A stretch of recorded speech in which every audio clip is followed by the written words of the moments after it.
Assalamu alaikum wa rahmatullahi wa barakatuh. What's going on, guys? Welcome back to Scope. I know we're very, very consistent now. On my left, we've got obviously the special Jibril.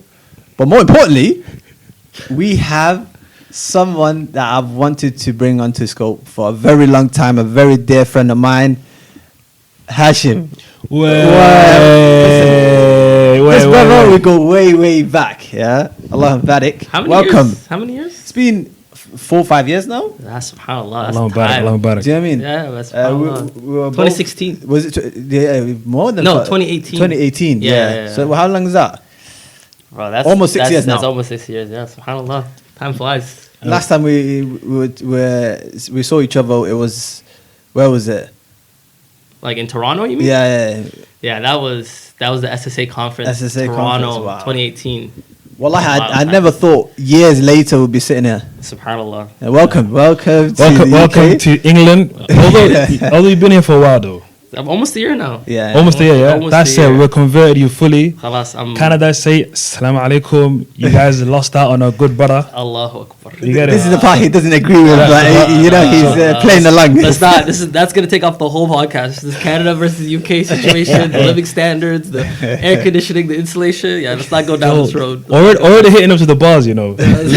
Air conditioning. That's a conversation we need to have another time. Man. So how you been, man? What's going on? How's life? Alhamdulillah, life's good. Alhamdulillah, since moving to the UK, it's been it's a different change of pace. But I think living in different areas, I always say this, like I'm learning more is that every area has its pros and cons. Like whether you lived in America or Canada or the UK, every area has a pro and a con. And I think I've just been trying to change the way I think about each area, just saying, okay, let's focus on the positives. I ain't gonna be here for long.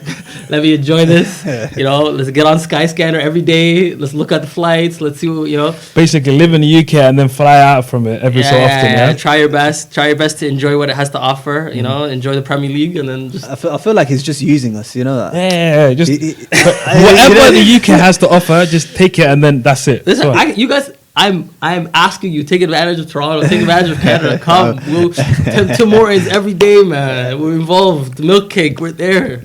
I've got a question for you. Is this Tim Hortons better than the one in Canada, or No, it's not. It's not the same. How far off is it? He's only saying so far off. It is so. I had a iced coffee this morning and I wanted to throw it out, but I couldn't because haram.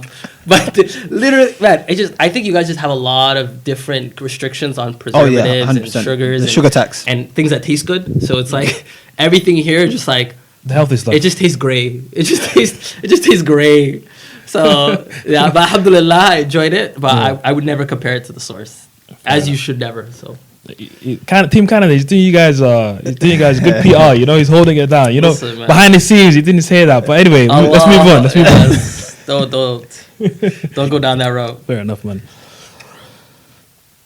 Okay, so Hashem, obviously, Allah Barak, you're here with us today, and so tell us basically what's brought you to the UK to begin with. All right, so originally why I came to the UK is, alhamdulillah, my wife got into her master's program. MashaAllah. We're like, okay, great opportunity for us to see the world, go to some new place, and then I also ended up getting a job here, working at a law firm, and what I work in is in climate change, and climate change is very much a moving kind of frontier and industry that's really booming in the UK. So a big part of the reason why I was able to make the move so quickly is because there were so many jobs in that climate space. So alhamdulillah, I was able to move here, and then I got the full-time job, and now I'm just working, and everything's been going well. So that's kind of how I got here. That's interesting, to be honest. Like, what made you get into climate change and sustainability? Because I feel like you were the first person that exposed me to that world. Yeah, I hear it at work and schools or whatever, and I see it on the news, but you were the first person that I know that I could say, I know actually somebody that works in climate change. Yeah, it's not always an easy conversation. I think when I first told my parents, they're like, what am hashik? What are you talking about? Like, tree huggers? Like, what are you talking about? Like, what are you trying to do? And I think I think it's just because it's such a different concept that at the beginning I used to tell my parents I just worked in water and energy because explain to them what climate change was just so hard.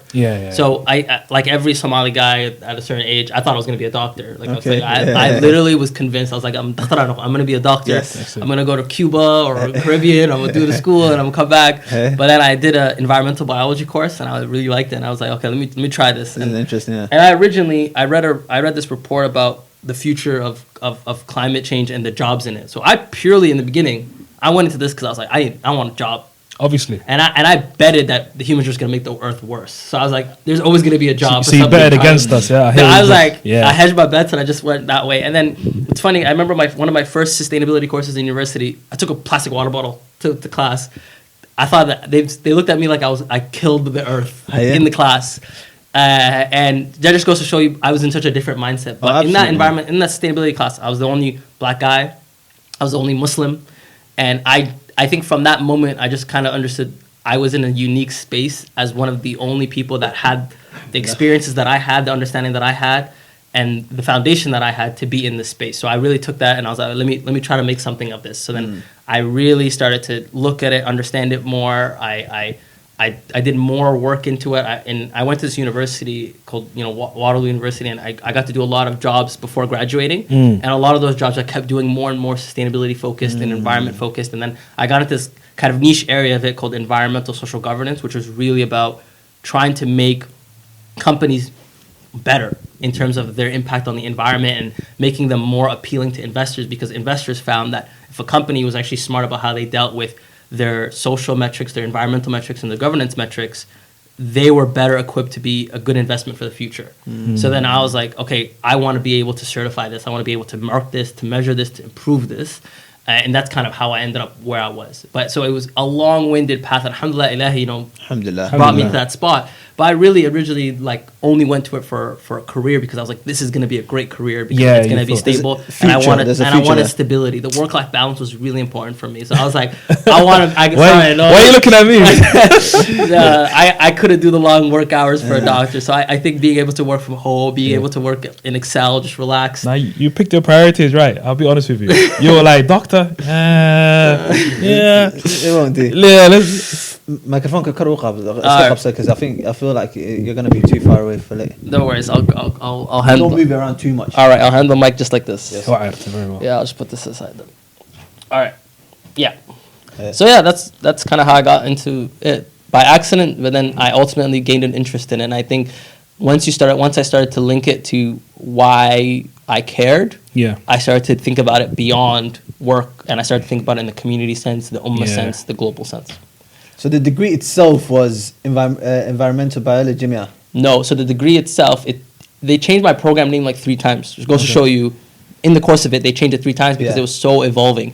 And at the time. They kept trying to make it something that the job creators, the people that were going to hire you, would want to see in your degree. So then by the time I graduated, the actual thing was called the School of Environmental Resources and Sustainability. All right. Okay. Right? Makes sense, yeah. The name changed so many times, but that's what I ended up graduating in. And then I ended up going back and doing a graduate diploma in climate risk management. Okay. So I was like, I want to sharpen my sword. I want to get really good at what I do. Yeah. And I went back in and I was like, I want to be able to do all these emission calculations and all this stuff by hand. So you want to become basically super specialized in the particular field that you wanted to work in. Yes, after practice, after seeing it done in person, and I actually there's a specific moment. You guys know BlackRock? No. BlackRock is probably one of the biggest investment firms in the world. They run they control so many assets all across the world. Okay. And I was working at this company, this investment company at one point, and I saw a memo from them that said, we are going to delist you from our listing if you do not have an ESG report by next year. And I'm thinking, an ESG report is basically a full report that discloses what your company does in terms of its impact on the environment, its social metrics, like what is the diversity of the company? Do you guys have any safeguards in place? Do you guys support your your employees to be good people and like to have wealth benefits and stuff like that? Yeah.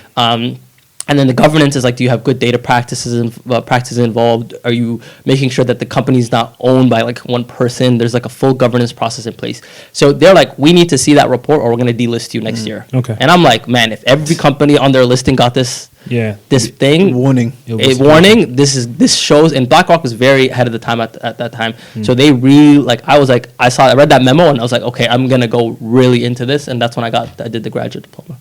Okay. Alhamdulillah. My question is, Allah Barak, so it looks like you thought about the course and the career trajectory you wanted, and then you found a passion in itself.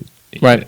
But like you kind of briefly touched on like your parents. They were like, what is this? And you said water and energy. What? Because I'll be honest with you, like Abdifatah said, you're the first guy I've ever met that is a Muslim or Somalia or black guy that basically that's in this field, and you're from Canada. Right. So what did the people around you say that like, yo, what are you into? And what was that environment like? It's how did you manage to explain like what you do? I feel like it was really much, I would go based on what the person knew. So like if I was talking to somebody that I knew, okay, this guy, he knows something. He knows something. So even when I talk to finance guys, I say, you guys know about impact investment?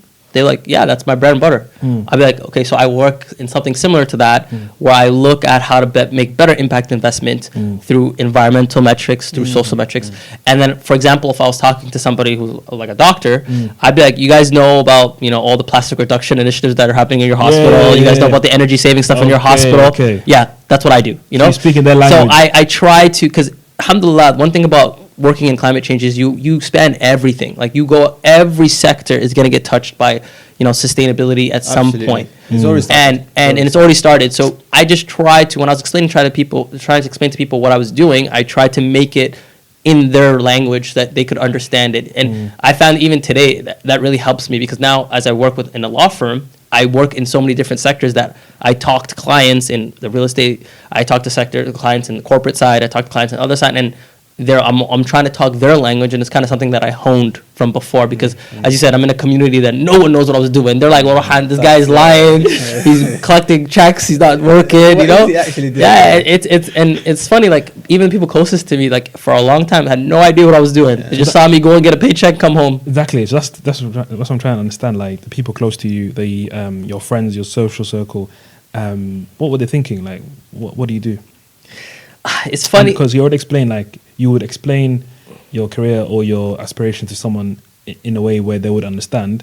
But when you explain it plainly from the get-go, what kind of reaction would you get? A lot of it is like people make fun of me. They're like, what's going on? Yeah, why? Yeah. Like the first question is usually why. Yeah. And I'm like, why not? A lot of times I think the thing that really I solidified myself in was I've always wanted a job that I could go to work and I could get ajr for going to work. Absolutely. Right. And I think that's what I originally gravitated towards being a doctor. Because, as you guys said, if you go to work every day with the right intentions and you're saving the world and you're helping people, you get ajr for getting paid. That's like double. That's the life hack of the year, like in my head. Both bank accounts. Exactly. Both bank accounts. Perfect. And so then that was what I really channeled when I thought trying to work in climate change, because I was like, listen, I want to be able to say every day I wake up, I'm trying to make the earth a better place. And inshallah, Ilahi rewards me for that effort. Inshallah. And there's only so many fields that kind of fit into that gap. So I was like, that's why I work in what I do. That's why I work in climate change, and I try to reduce our impact, and I try to do it in all these kind of different senses. That's separate from my community kind of involvement and my activism in that side. And for me, it's interesting because things make sense now. I feel like, once you've got a paycheck, it's fine. It doesn't matter what you do. People will slowly understand it, right? And I feel like climate change and sustainability is changing with time. People are slowly starting to understand. But how, in terms of your parents, especially when you're one of the first few people in your family are going to university, and you steer away from the typical engineering doctor, traditional stuff. And you say I'm on four, and you go into, for example, environmental sciences and sustainability and these kind of things. how do you parents make sense of it? Because I know I've got a few friends that went into, for example, sports, and bro, it was a battle. And until they actually got a job, and they got paid, then it's like, oh, mashallah, so it does exist, and you can actually get a job. And do you know what I mean? So how did it work with you when you were trying to persuade your family and trying to make them understand? I think I did bar for bar what you just said. Like so I told my mom, alhamdulillah, Hoya always rides. Yeah. She was like, whatever makes you happy, whatever gets the paycheck, whatever gets the bills paid, go for it, and as long as it makes you happy. Yeah. My dad, on the other hand, I was kind of like, I need something more. I need something more. I need to bring a paycheck and a nice one to seal the deal. Yeah. So I think, as I told you, one of my first jobs at a hospital. I was like, I'm gonna try it. I'm gonna give it a fair shake. I went to the hospital, absolutely hated it. I was like, I cannot do this for a living. Yeah. My next co-op was actually at the city of Toronto, and I was working in the water division. Yeah. And I remember finally telling him, like, yo, I'm not gonna become a doctor, and this is my paycheck to prove that, like, yo, I'm making way more. Yeah. And I'm like, this is what I'm making as an intern, like as a co-op student. Yeah. Imagine how much I can make as like a full timer, like inshallah in a couple years. And I think that's what parents really want to see is, do you have the foresight and the vision to have an end goal? They don't want, because a lot of times parents, their job is to try to safeguard us from the unpredictabilities and the things that they don't know. Absolutely. But when you show them, listen, I got a plan. I'm not just out here doing this for fun. I have a trajectory that I believe in, that I know I can do well in.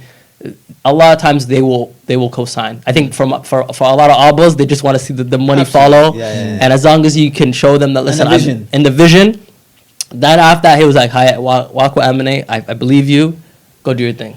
You got that check. I got that cosign. You got that co-check. No, but 100%, you're absolutely right, man. The thing is as well, like one of the reasons why the work that you do is actually, when you think about it deeply, at first sight, people are like, wow, why are you doing it? But when you talk about the Islamic sense of things, and as Muslims, as the kind of responsibility that we have for the world that we live in, what kind of approach do you take in regard to that? I think to answer that question, I think it's better to just first, I got to try to define what climate change is, because without defining it, it's going to be hard to explain. Absolutely, man. I can't lie. There's a couple people, I ain't going to say no names. Yeah. I ain't going to say no names. They'll be like, yo, climate change? Brother, I don't think that exists, You know what I mean? So, like, I think there's like a baseline. I know what you mean. No, we have to establish from the get-go. So, go on, get it. So, I think the best way, and I as I said, like, as somebody who studied this, I work in this, I live in this, even by no means am I a full-fledged expert in this, I would say. Like, so what I'm trying to say is based on my knowledge, and there's probably other people that have more knowledge than me that know different, so I'm just going to try based on what I know. Yeah. So essentially, the way to look at and understand climate change is not traditionally how we always see global warming. Okay. The way to look at climate change, I think more accurately now, is the changing of long-term weather patterns in a manner that is so fast that the living organisms can't adapt. Okay. And then that in turn affects the ecosystem, the resources, and the ability for people to live there.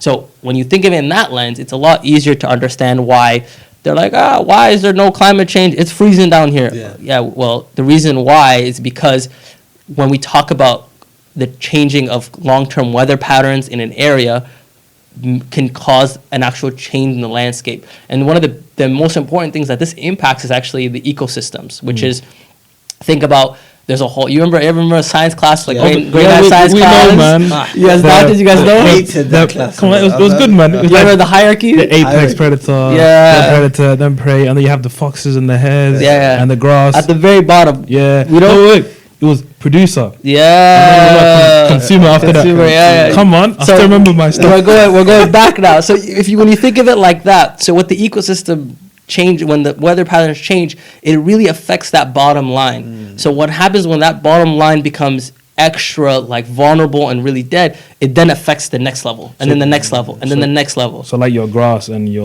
plant-based, your insects, those ecosystem kind of keystone species, all those things can end up being impacted, and then that changes the area to the point where the people that used to live off those animals, the animals that used to live off those animals are then impacted. And when we talk about long-term ecosystem collapse, that's really what we're talking about. When the climate change happens so rapidly, so quickly, like, because climate has changed. People always say this, and they're right. Climate has changed since the Earth has formed. But what we're really talking about is the rate of change. It's how fast it's changing and how little time the organisms are having to adapt. Organisms have been, almost all creation has the ability to adapt. It's just about we're not equipped to be changing this quickly, in this time, much of a time frame. It's not given a chance, basically. Exactly, and that's what causes them to die. You've seen historic records of organisms dying, and that's causing a huge strain on different ecosystems. So I think when we talk about climate change, you have to look at it from kind of that lens, and it makes you kind of see, okay, how everything is connected to everything. So we talk about melting, ice caps and rising sea level. We talk about expanding sea levels. We talk about desertification. We talk about polar vortexes in Texas and people dying because floods and all these weather patterns, events. That's really how it's better to look at it in terms of trying to understand climate change. So then linking it to the Islam question is, I think that when I talk to Muslims, so this kind of leads to the community side of how I so once I got really passionate about climate change and trying to help solve the problem, I started to talk to my community members about it a little bit more. And the community members, they struggle to make the connection between it and Islam. Because they believe that at the end of the day, the religion says that the world is going to become a horrible place and everyone's going to suffer because of the hands of people. And I think the best way that I've found to connect climate change to Muslims and to Islam is about really understanding your value as a khalifa on the earth. And I think you've probably heard these things where they say you are a steward, you are somebody who's supposed to caretake the earth. Even in the times of war, Prophet ﷺ said never to even cut a tree during the time of war. So and that's even the most dire times, never to cut a tree. And I think when you look at it from that type of lens, you kind of understand how much emphasis was put on just the environment. I think that we all know that hadith of the person who went to Jannah because they moved a rock from the side of the road. I love that hadith because it really shows you that man was rewarded for something, that no one knows if, the hadith never mentions if somebody walks on that road after, whether he knows that person or not. But because he made the effort, or that person made the effort to make the earth a more habitable place for people after him, he was rewarded for that intention. So when I think about why we as Muslims need to care about climate change, it's like habitability of the earth is so important for the future. When we talk about these ecosystem collapse, the strain, how can you then be willingly contributing to putting, metaphorically, rocks all over the earth, right? When we talk about climate change, we talk about all these the hindrances of living. That's really what is causing. You're contributing to that through the different actions. So, and we talked a lot. You probably hear the word sustainability a lot when it comes to climate change. And the reason why sustainability is so intrinsically linked is because we're trying to get to a point where we can live without jeopardizing the resources and the ability for people after us to live. That's why when we really talk about sustainability, that's what it means. Living and utilizing your resources and meeting your needs today without jeopardizing people's ability to meet their needs in the future. Fantastic. No, I absolutely agree with everything you're saying. It's just that sometimes we don't think of it from that lens. Do you know what I mean? But I think nowadays we need to start thinking more about sustainability and climate change because it's affecting us. We see it on a day-to-day basis. Which Muslim countries would you say are affected, Muslim majority countries affected more by climate change? There's a report called the Ecological Threat Report. And if you look at that thing, it talks about, the report has some countries called hotspot countries. And the hotspot countries are countries that have non-stable infrastructure, they have high risk to climate events, and they have very low food security. And if you look at that list, so many of the hotspot countries are Muslim majority countries. Like all the usual suspects that you're thinking, top 5 in that list. I could probably say a few off my head. Go for it. Somalia, Boom. Yemen, Boom. Afghanistan, Boom. Libya. Boom. all of the usual suspects, because a lot of them are the ones who they're plagued by already historic problems, and they are the most vulnerable when it comes to climate risks in the future and in the present day. So when we talk about those hotspot countries and how so many of them are Muslim majority countries, yet when you talk to the average Muslim, even if they're diaspora from those very countries, they say, what do you mean? What do you mean climate change? Yeah. What do you mean? What do you mean about climate change? Yeah. What do you mean about like all these things? So it's even the diaspora from these Muslim majority countries would struggle to understand it unless it's their home village or like the place that they know, and they see it, and they're like, oh, this is serious. Yeah, I think this is real.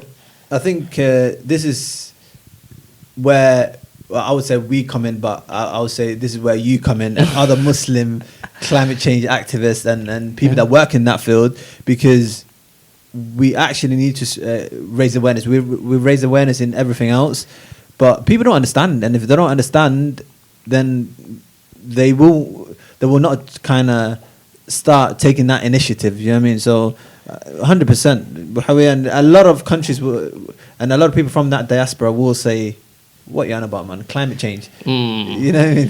They'd be like, I don't believe that. That's Jibril said. Those are the same guys that go, nah, that's not real. Let's care about They're like, they're like, prove to me it's real. Yeah. Bro. The thing is, obviously, playing devil's advocate here, yeah? Boom. Which is what I do well sometimes. But the thing is, I hear what you're saying. Definitely in the Muslim countries that we've just mentioned now are the most affected. And that's why we should be paying attention to it more than anyone else, right? But I feel like if you look at the average guy's list of problems, right, and the things that they're facing and the issues that they're going through, like climate change, I can't lie to you, is probably, if it's the Premier League table, it's relegation battle. It's the last three priorities, bottom of the list. You get it? It's good analogy. So it's like, not to take away the importance of what we're talking about, because as we discussed is of the utmost importance, but like, because now you're kind of speaking to someone who's got so many issues, who's talking about war, instability, poverty, and trying to help their family, death, that type of stuff, that worrying about insects and the ecosystems and the producer and the grass and that, you know what I mean? It's not in the back of their minds, do you know what I'm saying? Well, it's facts. You get it? Yeah. So, like Abdifatah said, what we, or more specifically you, how are you going to now have a dialogue, a conversation with someone to maybe not put that issue at the forefront of their priority list, but at least give them that opportunity to ponder over it, think about it? No, that's actually a great question, because I've struggled with this question personally, because I've talked to so many people and they're like, how are you going to talk to me about climate change when I'm trying to put food on the table? Exactly. Right? Yeah. And I think that's a very valid question. It is a privilege for a lot of people to be able to effectively change. Like I can't just tell everyone, hey, get rid of your petrol car, get a Tesla tomorrow, Yeah. Let me give you guys a little snippet. Me and Hashem, and it was a couple weeks ago? Yeah. A couple weeks ago. Like, I know Hashem very well, right? I know he's mashallah, very passionate about what he did.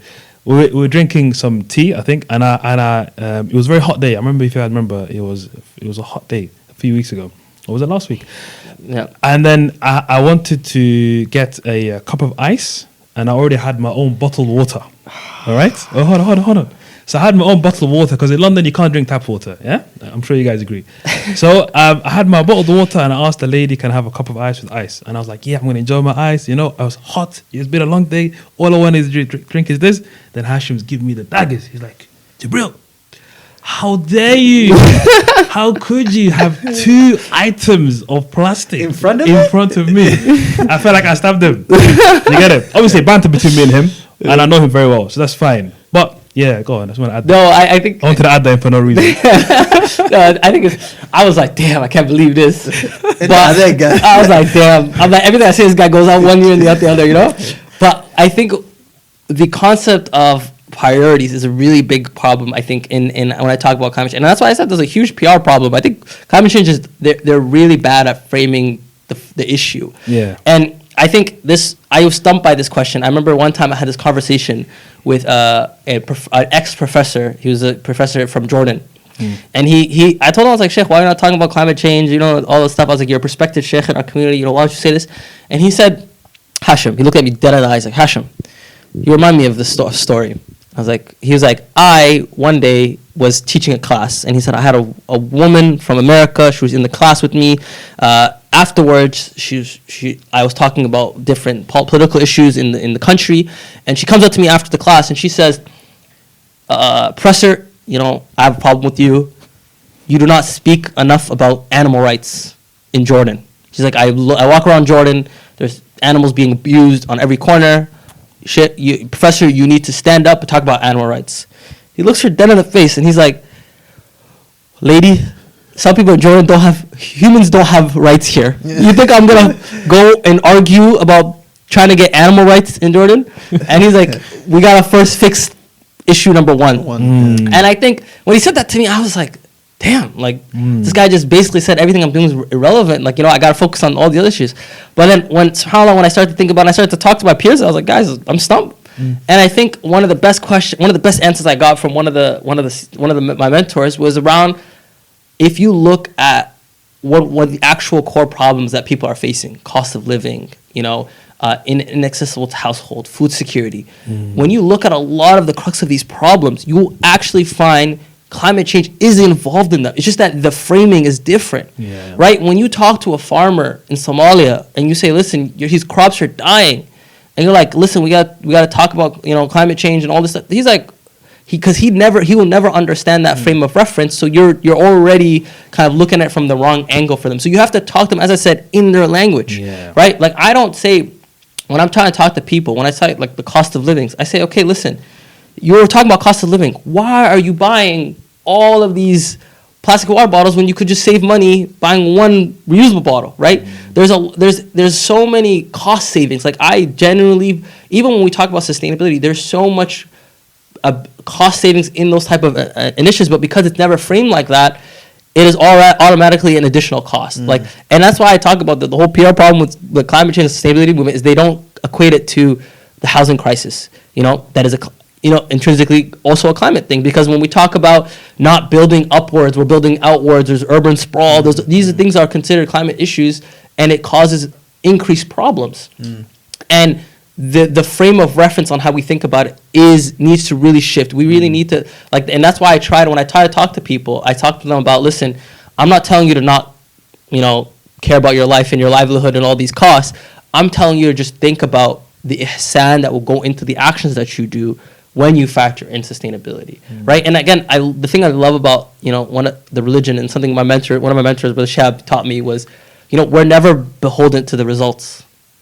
It's all about our efforts in Islam, right? In Islam, if you were holding to the results, you would be stressed out of your mind. Absolutely. Right? But Allah asks you to put in the effort in making the change. Like, as Abdifatah always says, I'm not asking everyone to be Greta, right?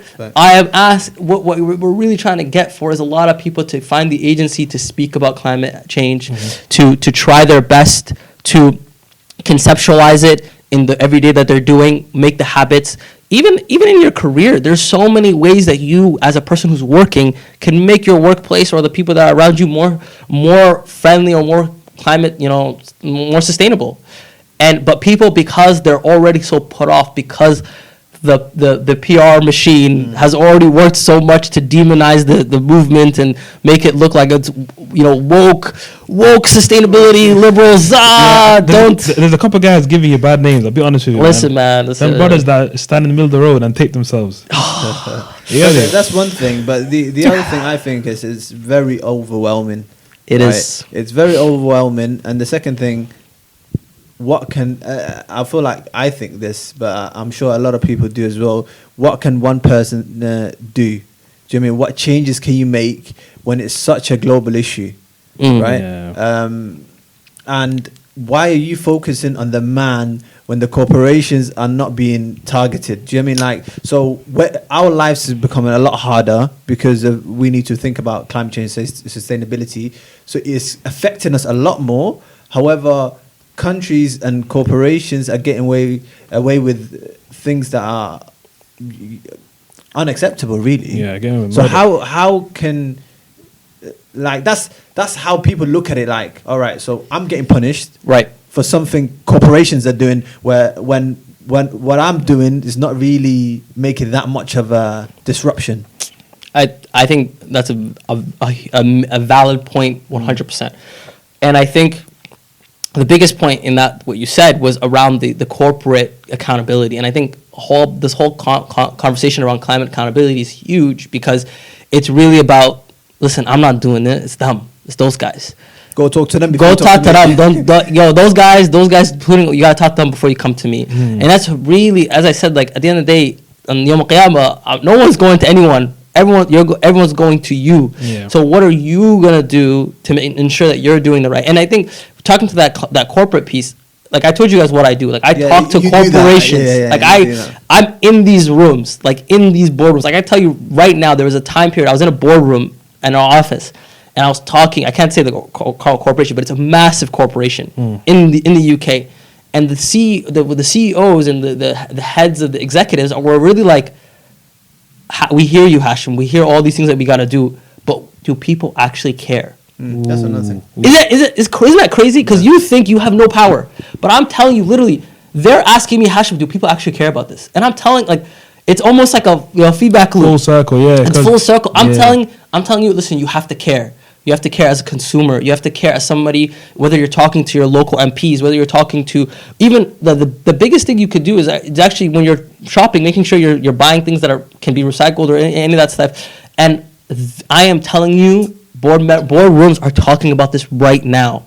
I've been in conversation with so many clients, and I cannot tell you how many times the question comes up, Hashem, do people really care about this? And if people don't, like as you said, if people keep giving up their agency and keep saying, it doesn't matter what I do, it doesn't matter, I'm just one person, those corporations are never going to change. Why? Because none of the masses, none of the people said we care. So it's change comes, obviously it's a lot of grassroots movements, but also do not underestimate the effort of the people at the top. There are so many great efforts happening right now between juggernauts fighting each other, right? Yeah. There's all these corporations are getting sued. You know how many times Shell's getting sued right now? You know how many times all these... So there's a huge battle. Like, no one's telling you to be in the juggernauts battle. I'm saying fight at your level and do the change that you could do. At least on the day of judgment, you can say, Abdifatah, you did what you could do. And Allah knows as your witness that you did not make this earth a worse place because of your greed and your need for consumption. I agree, absolutely. That's a fair outlook. But, you know, someone at the top of corporate will say, do people actually care, right? There is responsibility on someone who has leadership in whatever position they're in, right? So for someone who's at the top of a corporation, it should, my opinion, personally, it should be top down. It should never be bottom up, like, do people care and blah, blah, blah, let's make it. Because who's having the biggest impact, right? If a law comes out now, says you can only use X, Y, Z, then that's what people will do. Do you know what I mean? Yeah. So rather than looking at the average Joe, if you started from the top and say, listen, from now on, there is no more plastic bottles that will be used. Who's going to say, no, I like my plastic bottles? No. Just replace them and use something else. And then I feel like, yeah, it's a blame game. Smaller countries are looking at bigger countries. The other day, UK were talking about, look, we're doing well. Let's look at China. Do you know what I mean? And that's the argument. What about that guy? Everyone is doing the same thing. Yeah. Before we even go to anything else, I just want your opinion on what just happened the other day. Rishi Sunak did. What's your personal opinion on that? Okay, as a Canadian, if people don't know, so if people don't know, Rishi Sunak, the current Prime Minister of the UK, basically pushed a lot of the climate goals that they set for the country back almost 5 years. And the problem with the reason why the problem with that is that it really pushes people, the country, to the brink of like the last second to be able to change, and there's a lot less room for error to be able to reach net zero before, you know, as I said, ecosystem collapse. The problem, there's so many political motivations, and as a Canadian, I really don't want to talk about, you know, UK politics, at least on camera. You don't want to get kicked out. Backwards. We can take it offline. But I think the ramifications for this is that he's really just adhering to his base. As I told you, like, they only care if people care. Every politician, he's just talking to his base. He's a conservative politician who is very much talking the talk and saying what he wants for his voters to vote for him. And if other people, the people who are against him, say, damn, we don't want that, and they're not voting against him, he's going to keep getting away with it, right? Okay. And that's really, like, he is just, like, when I see this stuff, I can't even help getting mad, because at the end of the day, this guy's just doing what his constituents voted him to do, Absolutely. which is horrible. And I inshallah hope and I pray that this does not fly, and that once their government inshallah loses, that that the other party hopefully will be even a tiny bit better. Will hopefully So keep the plan was things. There was a goal towards net zero 2030. Right? Okay. No, it's not 2030. 2050? It's 2050. Yeah, 2050. But the what he pushed forward was the phasing out of like diesel cars. It was like the production. There's a lot of these smaller milestones that you have to hit to actually reach that long-term goal. Yeah. And he moved the goalpost on like all of them. Or something. Like imagine you're in the middle of a game and somebody just moves the goalpost. But to be a devil's advocate, right? Was it an unrealistic expectation?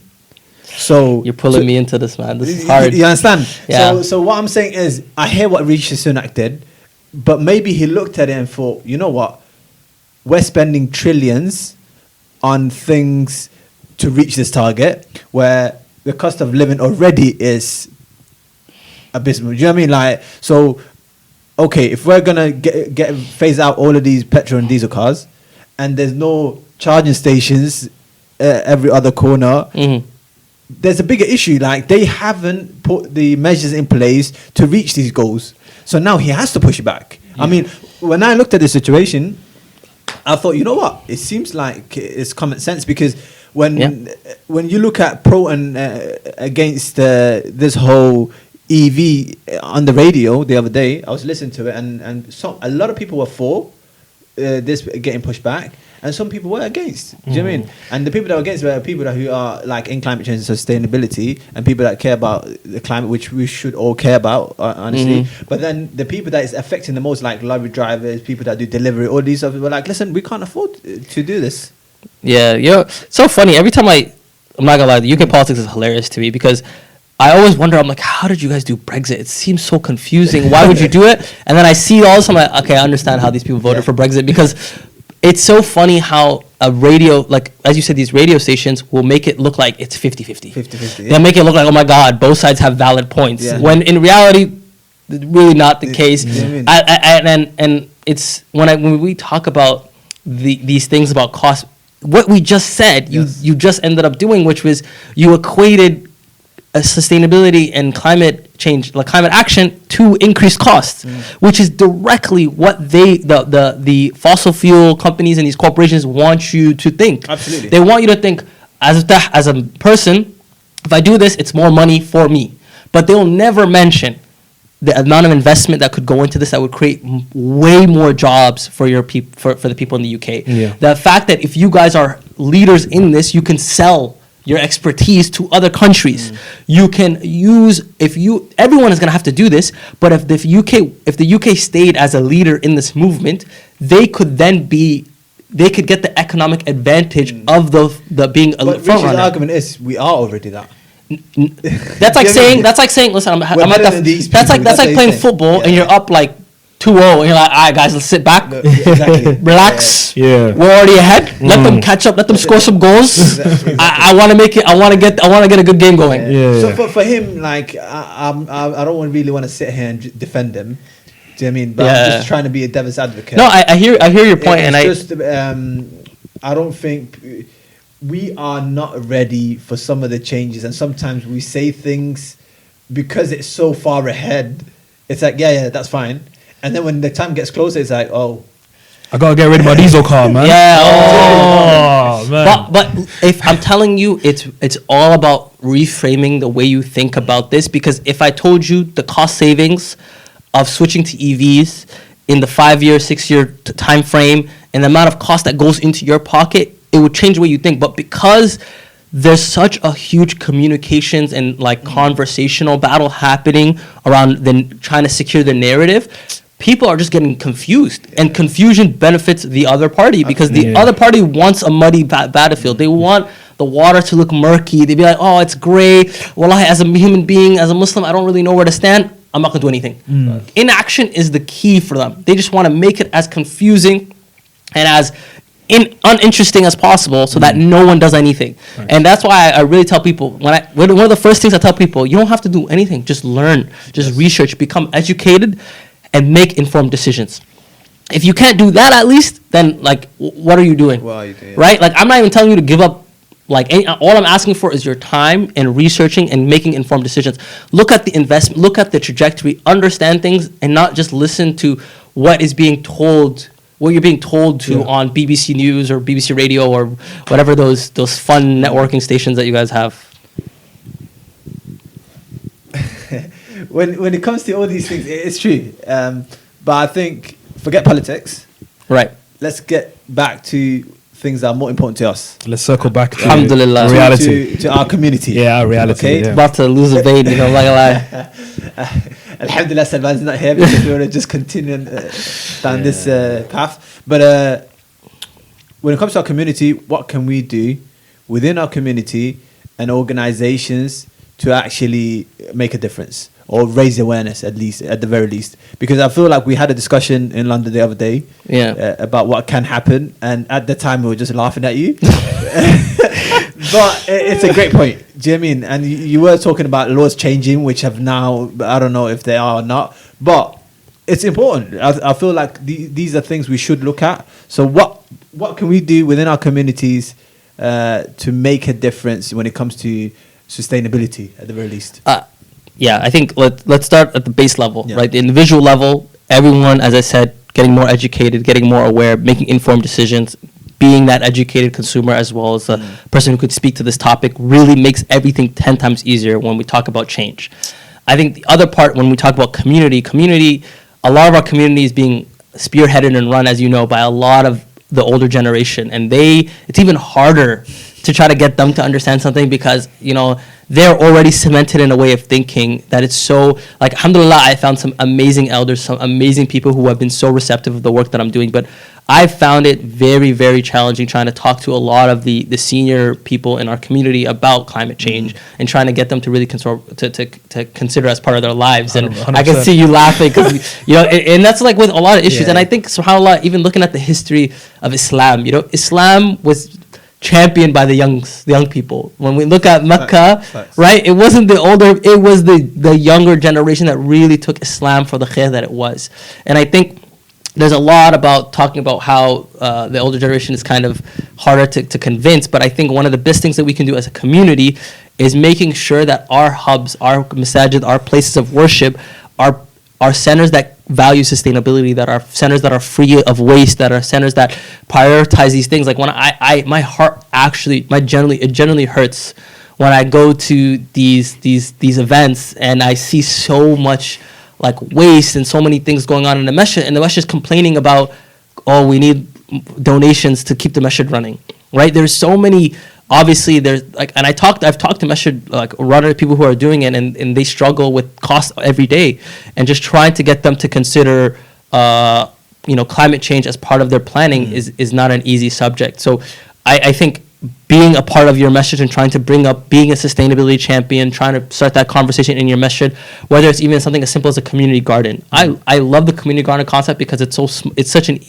an easy starter, but it creates so much khair because it creates the conversation of how can we be less dependent on a global supply chain? How can we build, make something here and sell it here and let people enjoy it here. There's a lot of elements. So what's a community garden for those people that? A community garden is, for example, you take a plot of land, a small plot of land in near a masjid or near any community center, and then you put like just some wooden planks, and then you plant there, and then whatever whatever produce comes out of that, you then donate it to the community or sell it, and it kind of creates like a sense of people having more autonomy. And alhamdulillah, with the weather getting a lot hotter in the UK, there's actually a longer growing season here. There's so much more opportunity in terms of being able to do those type of events. But that's just one example. I think the biggest, I think, potential, there's also a huge law coming into place in October. Yeah, you mentioned this one. And it's crazy because a lot of people don't know about it. There's a single-use plastics ban coming in effect in the UK. This is drastically going to affect a lot of masajid in this coming year. It's coming Ramadan. But barely anyone knows about it because, there's a huge gap right now because you guys are coming up on an election season too, right? So what's happening is the ruling party is saying, okay, we're going to put in the law, but the implementation and the enforcement of it is going to probably fall on the next party, the next government in power. Okay. If they're in power, they're going, great, we did it. If the other party comes in, they're going to be like, oh, look, they dropped the ball or something, So as is politics, everything's a trap. So, but alhamdulillah, this is great for climate activists because now we can directly go to the masajid and listen, there's a single-use plastics ban coming. What is your Ramadan program? How are you going to use compostables? How are you going to reduce the waste at your masjid? Because, bro, going to Ramadan and seeing the amount of waste in the masajid, I hate that, man. Genuinely hurts your heart because you're like, subhanAllah, there are people starving. There are people all across the world that need this food. And obviously people are donating halal money and we're buying food and we're just throwing it away because people touched it up. And there's so many small things that you can be involved in your message to try to bring that conversation. So that's one thing you can do. The other thing that I think is really important is really like, if you guys know anyone, I'm saying this right now, if you guys know anyone young who doesn't know what their career path is yet, get them to look into sustainability as a career path. I am telling you, I'm going to look at the camera, guys. I'm not going to look at you guys anymore. If you are struggling and if you don't know what you want to do, look into sustainability as a career path. There are numerous laws getting put into place in the UK, in Europe, in America soon, in Canada, in Australia, wherever you are.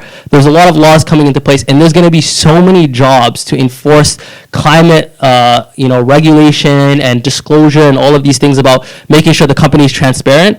And there's not even close enough people to fill those gaps. I remember there's a study done by, I think it was like the South London Commission, and they found that by the year 2030, there's going to be 600,000 jobs, green jobs, right? I think that's the statistic. So look at how many jobs there potentially could be, and what better way to be a part of the climate movement than to get a job and get paid for it. We talk about so many people not having jobs, so many people struggling with careers. Listen, I'm telling you, I know 5-6 people maybe, max, or Somali or Muslim people in this career. Yeah. And it needs a lot more people. So if you are looking for a great career and you're looking for something to benefit you both in deen and the dunya, sustainability, green jobs, look it up. If you need any help, listen, you got me on LinkedIn, shoot me a message. I'll give you the 101 free of charge. I think you solved most young people's issues right there, man. Listen, man. You want a job? This is your guy. Also, you don't gotta be as smart as a doctor. I'll be honest with you. Alhamdulillah, it's good work and it requires research and being able to put in the work. But I would say it's not. I would not put on the harder spectrum. You don't gotta be a scientist. You don't gotta be. Wallahi, on a serious note, this is a grand opportunity, and that this is something we should definitely consider, because if there's going to be so many opportunities and there's a lot of stability because there's such a future in this, you should definitely consider it. And if there is anybody out there who wants to actually get into this, then here's your man for you. Do you know what I mean? And we will connect you with him. So wallahi, please do follow him on socials or LinkedIn, and he can direct you through this. But not just me. There's also there's a group of, like, alhamdulillah, there's another thing that I'm trying to work towards, is trying to build whatever little people we have to try to build a network of Somalis for sustainability, which is really just trying to get the few of us that are together to work together to actually help both back home and here. And shout out to the guys. There's a lot of guys that are helping me, alhamdulillah. There's also some sisters that are working on it. So this is something that I'm really trying to get off the ground, because even though I may be one of the first guys that I hopefully, inshallah, will not be the last. I really want more and more people to really take this as a career opportunity and really be the leaders of it. Because, bro, our country, like, I went back to Somalia for the first time in August. Yeah, you told us, yeah. And man, the amount of potential there for sustainability and climate action. And somehow the saddest thing is a lot of them, these vulnerable countries that we're talking about, these Muslim majority countries, they don't cause climate change. Exactly. They're responsible for a fraction of it, yet they bear the brunt. So whatever we can do to help them adapt and utilize our skills is also amazing, right? So inshallah, big opportunity. I really like the fact that, you can appeal to whoever you want to help. So whether it's your local community, whether it's people around you, whether it's your masjid, and even if you have that sense of you wanted to help back home, there are opportunities there as well to get it. So, like, I feel like you've ticked almost every box. You've got the job that you get a guaranteed career. You know what I mean? Your dad will be inshallah. your dad will approve of your paycheck. That's another tick. You get it. You can help your dunya and your akhirah. You can help people that you live with and back home. But I think I might have a career change, Hey, guy. hey, work-life balance. Work-life balance as well. I'm not gonna lie. I do, alhamdulillah. I work from home like 4 days a week. Yeah. So no, I'm honest. I look at your hair and there's not a single grey. Alhamdulillah. Don't look too close. Alhamdulillah. Alhamdulillah. MashaAllah. No, honestly, man, Hashem is being big up, innit? Big up. Alhamdulillah. Alhamdulillah. I appreciate it, man. It's been wonderful and amazing to have you on Scope today. I've learned a lot. Obviously, we have many conversations anyway, but the fact that, in this type of setting, it's made me think quite a lot as well. And Allahu Barak, I'm very, very happy to have you here, man. Alhamdulillah, I appreciate it. I hope you guys having me. I hope you guys enjoyed today's episode. If you have any questions, anything you want to ask, put in the comments. We'll have Hashem's details linked down below as well. It's been phenomenal. Alhamdulillah, appreciate it, man. To say the least. But yeah, thank you guys for tuning in. See you on the next one.